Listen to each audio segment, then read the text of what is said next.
Democracy का सबसे basic ritual क्या है? वोट। और वोट का सबसे बेसिक इंफ्रास्ट्रक्चर क्या है? Electoral role. अगर लिस्ट ही एक्यूरेट नहीं तो पोलिंग बूथ पे खड़ा हर सिटीजन एक अनसर्टेनिटी के साथ खड़ा होता है, मेरा नाम है या नहीं। इसी टेंशन के बीच वेस्ट बंगाल का स्पेशल इंटेंसिव रिवीजन यानी SIR एक नेशनल कन्वर्सेशन बन चुका है। और जब बात इलेक्टोरल रोल्स और वोटर आइडेंटिटी की हो तो नेचुरली स्पॉटलाइट दो इंस्टीट्यूशंस पर आती है, पहला इलेक्शन कमीशन ऑफ इंडिया और दूसरा सुप्रीम कोर्ट। वैसे तो SIR को चैलेंज करते हुए कई पिटीशंस सुप्रीम कोर्ट में काफी समय से चल रही हैं, लेकिन लेटेस्ट एपिसोड में सुप्रीम कोर्ट के सामने एक और पिटीशन आई जिसने कुछ सीरियस क्वेश्चंस रेज किए। पिटीशन का कोर ग्रीवियंस था लॉजिकल डिस्क्रिपेंसी कैटेगरी, एक ऐसी क्लासिफिकेशन जिसमें सिस्टम जनरेटेड एल्गोरिदम्स मिसमैचेस को डिटेक्ट करते हैं, जैसे कि spelling variations, parental details inconsistencies, age anomalies and data irregularities. Petition का डिमांड सिंपल था पर लीगली लोडेड। डिक्लेयर करो कि logical discrepancy criteria ultra vires है आर्टिकल्स 14 एंड 324 के, यानी equality before law and Election Commission के कॉन्स्टिट्यूशनल पावर्स के अगेंस्ट। दर्शकों, मामले की हियरिंग भी कम दिलचस्प नहीं थी, जहां chief justice of India Suryakant ने कुछ ऐसे सवाल पूछ लिए जिसका जवाब किसी के पास नहीं था। वैसे आपको शायद याद होगा कि सेम ही इशू पर सुप्रीम कोर्ट ने 19 जनवरी को भी एक डायरेक्शन पास किया था। कोर्ट ने 19 जनवरी को एक सिग्निफिकेंट इंटरवेंशन किया था। डायरेक्शंस क्लियर थे कि ट्रांसपेरेंसी इंश्योर करो, स्ट्रेस और इनकन्वीनियंस मिनिमाइज करो। बेंच ने इलेक्शन कमीशन को डायरेक्ट किया था कि लॉजिकल डिस्क्रिपेंसीज लिस्ट के नेम्स डिस्प्ले किए जाएं ग्राम पंचायत भवन्स, ब्लॉक ऑफिसेज, वार्ड ऑफिसेज पर।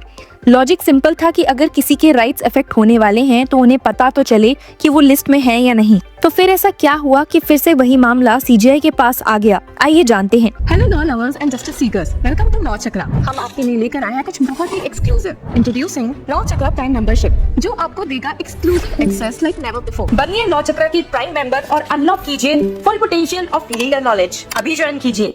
साथ ही इस बार सुप्रीम कोर्ट का क्या फैसला रहा है ये भी देखेंगे। दर्शकों, हियरिंग के शुरू में ही बेंच ने एक शार्प कॉन्स्टिट्यूशनल बाउंड्री क्रिएट कर दी। CJI ने पूछा, in article 32 you want us to decide who is your father, your mother, your brother. Basically CJI बताना चाहते थे कि आर्टिकल 32 के अंडर फंडामेंटल राइट अगर वायलेट हो तभी अप्रोच किया जा सकता है। आपको याद दिला दूं कि प्रीवियस हियरिंग में जब कोर्ट ने नोट किया कि Nobel laureate economist Amartya Sen को नोटिस मिला है citing gap of less than 15 years between him and his parents, तो पब्लिक इमेजिनेशन नेचुरली रिएक्ट किया है। लेकिन सोशल मीडिया पर जोक्स भी स्प्रेड हुए और आउटरीच भी।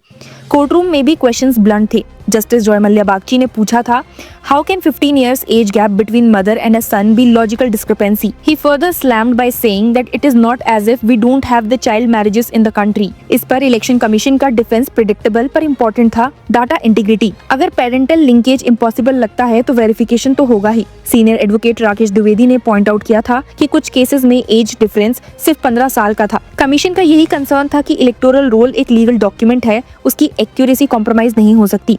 दर्शकों, इन्हीं सब डिस्क्रिपेंसीज को हाईलाइट करने के बाद सुप्रीम कोर्ट ने 19 जनवरी को लॉजिकल डिस्क्रिपेंसीज पर अपने डायरेक्शंस दिए थे। लेकिन आज सोमवार को जब फिर से ऐसा ही मामला CJI के सामने आया तो उन्होंने एक इम्पोर्टेंट केविएट के साथ पिटीशन को डिसमिस कर दिया। He said, "We see no grounds to entertain this writ petition. The petitioner, however, has a right to submit his objections, which shall be considered by the prescribed authorities strictly in accordance with law." हालांकि petitioner के लिए door भी open रखा गया by saying liberty to make a representation before the ECI, यानी पहले statutory mechanism exhaust करो। पर दर्शकों, कंट्रोवर्सी यहीं खत्म नहीं होती, क्योंकि लॉजिकल डिस्क्रिपेंसी कैटेगरी कोई मार्जिनल टेक्निकलिटी नहीं है।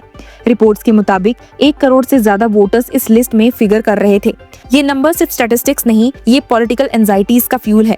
जब लाखों लोगों को नोटिस मिलता है कि उनके वोटर डिटेल्स में लॉजिकल डिस्क्रिपेंसीज हैं, तो नेचुरली सस्पिशन रेज होते हैं। क्या ये डाटा हाइजीन एक्सरसाइज है या डिसएनफ्रेंचाइजमेंट का रिस्क? इलेक्टोरल रोल रिवीजन एक एडमिनिस्ट्रेटिव एक्सरसाइज जरूर है, पर इसका इम्पैक्ट डायरेक्टली पॉलिटिकल सिटीजनशिप पर होता है। अगर प्रोसेस ओपेक लगे तो ट्रस्ट डेफिसिट इंस्टेंटली क्रिएट होता है। इसीलिए लॉजिकल डिस्क्रिपेंसीज का डेफिनेशन भी डिबेट का सेंटर बन गया। Mismatch in parents name, low age gap with parents, number of children above 6, progeny linking anomalies with 2002 voter list, ये सब एल्गोरिदमिक फ्लैग्स के एग्जांपल है। प्रीवियस कुछ हेयरिंग्स में प्रूफ डॉक्यूमेंट्स का इशू भी कोर्टरूम ड्रामा का पार्ट बना। कोर्ट ने वर्बली ऑब्जर्व किया है कि क्लास 10 एडमिट कार्ड एक्सेप्ट करना होगा एज प्रूफ। ये डायरेक्टिव टेक्निकल लग सकता है, पर ग्राउंड रियलिटी में मैसिव इम्प्लीकेशंस रखता है। इंडिया में आइडेंटिटी डॉक्यूमेंटेशन फ्रेगमेंटेड है। हर सिटीजन के पास पासपोर्ट या आधार लिंक परफेक्ट डाटाबेस ट्रेल नहीं होता। School documents, ration cards, voter slip, यही एवरीडे आइडेंटिटी एंकर्स हैं। ऐसी ही एक हियरिंग में सीनियर एडवोकेट कपिल सिब्बल का आर्गुमेंट शार्पली पॉलिटिकल था व्हेन ही सेड दे से if Ganguly is spelled differently they omit the name. He even said that my lord knows that Datta is spelled differently. They are issuing notice with only the aim to exclude the names. ये allegation सिर्फ एक familiar anxiety eco करते हैं, administrative discretion versus potential arbitrariness। ECI के perspective से देखें तो spelling variations trivial नहीं है।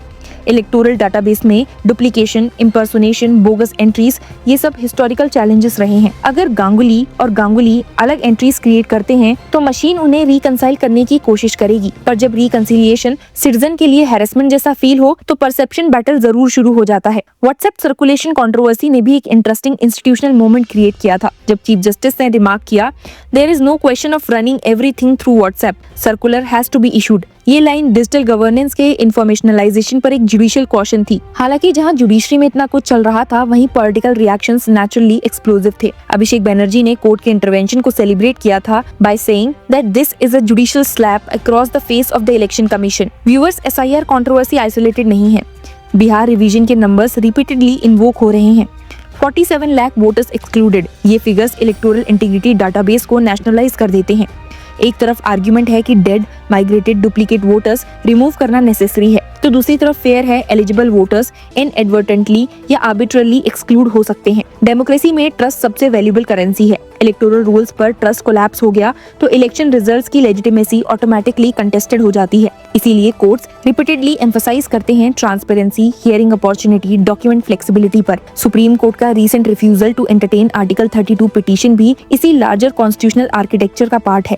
जुडिशरी हर ग्रीवियांस का फर्स्ट फोरम नहीं बन सकती। स्टैट्यूटरी रेमेडीज एग्जिस्ट करते हैं फॉर अ रीजन।